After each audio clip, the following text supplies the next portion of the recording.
मध्ये आज महापौर पदाची जी सोडत झाली ती एससी समाजाची झाली आहे आणि आमचं निश्चितपणे याच्यामध्ये आमचे प्रदेश अध्यक्ष माननीय चव्हाण साहेब आहेत, त्याचबरोबर राज्याचे उपमुख्यमंत्री शिंदेसाहेब यांची एकत्रित या संदर्भातली बैठक झालेली आहे आणि महायुतीचा महापौर होण्याच्या दृष्टिकोनाने या सगळ्या महानगरपालिकेमध्ये एक रणनीती वरिष्ठांकडून आखली गेली, त्याच्यामध्ये निश्चितच कारवाई ही खालच्या पदावरती होईल।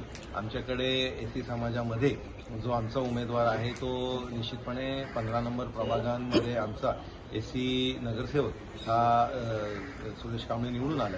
त्याच्यामुळे असे जे एससी समाजाचे नगरसेवक निवडून आले त्यांच्यामधला एकत्रित या संदर्भातला निर्णय हा महायुतीच्या या बैठकीमध्ये निश्चितपणे होईल। 2.5 वर्ष महापौर पद ही मागणी अजूनही कायम आहे।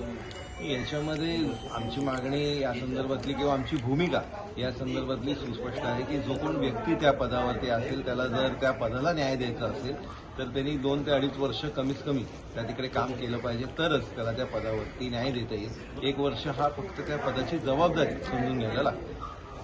त्यामुळे मागणी भाजपची की ठाणे महानगरपालिकेत त्याच्यामुळेच ही आमची मागणी आहे की जो कोण व्यक्ती त्या तिकडे असेल त्याला 2 ते 2.5 वर्षाचा कार्यकाळ हा निश्चितपणे असलाच पाहिजे।